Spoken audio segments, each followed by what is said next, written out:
Olá! Se você é pai ou mãe e tem um filho que ronca, respira mal à noite, tem um sono muito agitado, esse vídeo é para você. Pode ser que seu filho tenha o aumento do tecido da adenoide, que é conhecido como a carne esponjosa que fica no fundo do nariz e que atrapalha a passagem do ar. Se a criança não consegue respirar bem durante a noite, isso pode levar tanto a alterações, infecciosas, quanto, de fato, um prejuízo nessa qualidade do sono, que é fundamental para o desenvolvimento adequado, né, dessa criança. Então, nos acompanhe aqui para saber o que fazer.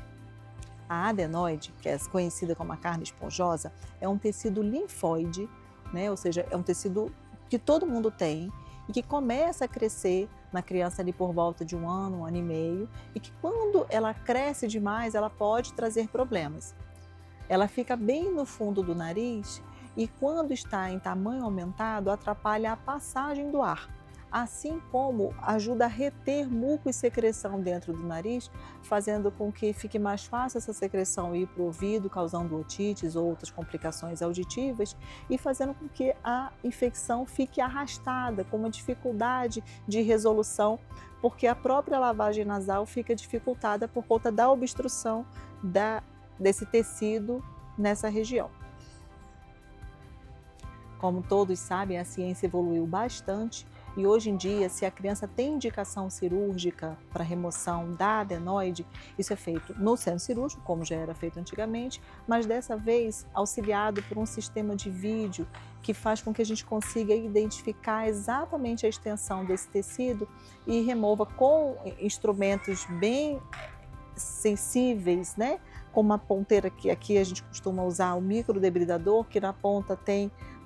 uma área que come o tecido, e pegando exatamente nos cantinhos, sem deixar resíduo e sem fazer uma grande laceração da mucosa, o que acontecia muito antigamente, porque a cirurgia era feita a olho nu. Então a gente só palpava, ia com uma cureta, removia, e a gente não tinha como ter certeza se todo o tecido havia saído, o que fazia de fato com que tivesse uma chance maior de recidiva. Hoje em dia, a recidiva, por conta de resíduo de tecido linfóide que fica após a cirurgia, diminuiu bastante por conta dessa técnica mais acurada que nós temos. A cirurgia da adenoide, ela é feita no hospital, o paciente interna pela manhã, a gente leva para o centro cirúrgico, e geralmente, quando é criança, vai acompanhado do pai ou da mãe, então entra um responsável junto e fica até ele dormir, depois aguarda até o término da cirurgia, e quando terminar, ele volta. A criança, geralmente a gente começa, de uma forma mais lúdica, mais tranquila possível. A indução anestésica é feita com a máscara inalatória, então a criança normalmente não precisa ser segurada para pegar a veia, botar medicamentos, tudo é feito depois de que ela já está dormindo, para tentar propiciar uma experiência melhor para essa família, tanto para a criança quanto para os pais que vão estar ali junto com o seu bem mais precioso. Depois que a criança está dormindo, é colocado um tubo na garganta que vai propiciar uma respiração adequada, controlada durante todo o procedimento,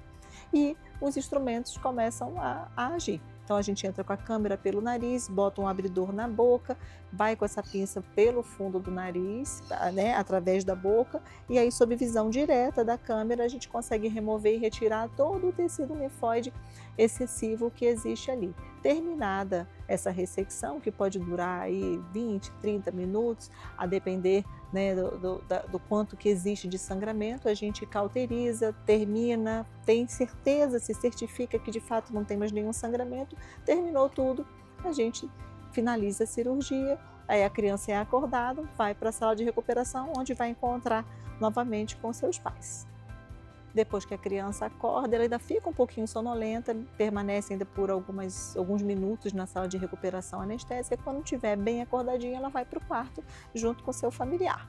E eu costumo deixar até o final do dia, para a gente ter certeza que não vai ter nenhuma outra intercorrência nesse período. Quando a criança está bem acordada, ela já pode se alimentar, e geralmente a gente prioriza os alimentos líquidos e mais gelados nesse momento inicial, que acaba tornando a coisa um pouquinho mais divertida, né. Então a criança vai, às vezes, operar já contando que depois vai ter o picolé, ou que vai ter o sorvete, e que na verdade o gelo ele ajuda tanto na contenção desse pequeno sangramento que ainda pode existir, esse pós-operatório imediato, quanto na analgesia. Ao final do dia, se a criança tiver conseguido comer, deglutir, beber líquidos, ido ao banheiro, ela está pronta para ir para casa, para a gente seguir o acompanhamento ambulatorialmente. Durante todo o período, a família tem meu contato direto para qualquer dúvida, qualquer dificuldade. Então, essa proximidade, né, da nossa equipe com a família costuma trazer uma sensação de segurança grande, né, para as famílias. E se você tiver alguém que conheça que tenha essa queixa, ou se você mesmo tiver, né, com seu filho uma dificuldade na qualidade do sono, na respiração, venha até a Inovox fazer uma avaliação para saber se esse é o seu caso.